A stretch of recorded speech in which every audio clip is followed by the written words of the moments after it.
In a quiet village surrounded by a dense forest, there lived a kind-hearted little girl named Sandra. She stayed with her grandmother in a small wooden house on the edge of the woods. Sandra was known for her kindness, always ready to help. Even small injured animals she found along the forest trails.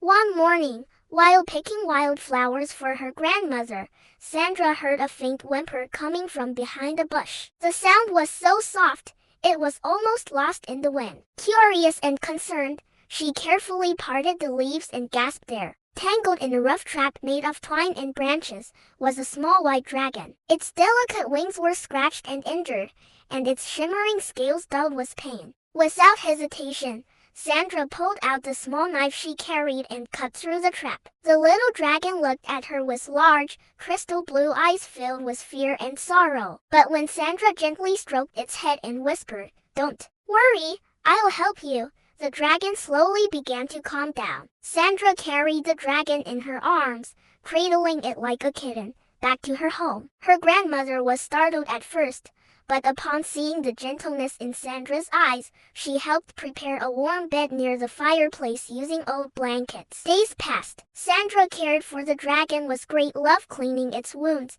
feeding it warm milk, and telling it bedtime stories each night. Slowly but surely, the little dragon grew stronger. One morning, it flapped its wings once, then again until it flew in circles above the room. It was healed. That same day, Sandra knew the time had come. The little dragon had to return to where it came from. With a heavy heart, she walked to the edge of the forest with her tiny companion. They looked into each other's eyes. Then, without a word, the dragon let a single tear fall. Where it touched the ground, the tear transformed into a crystal-clear jewel, glowing softly like moonlight. The little dragon offered the jewel to Sandra with its tiny claw, as if to say, "Thank you, my friend."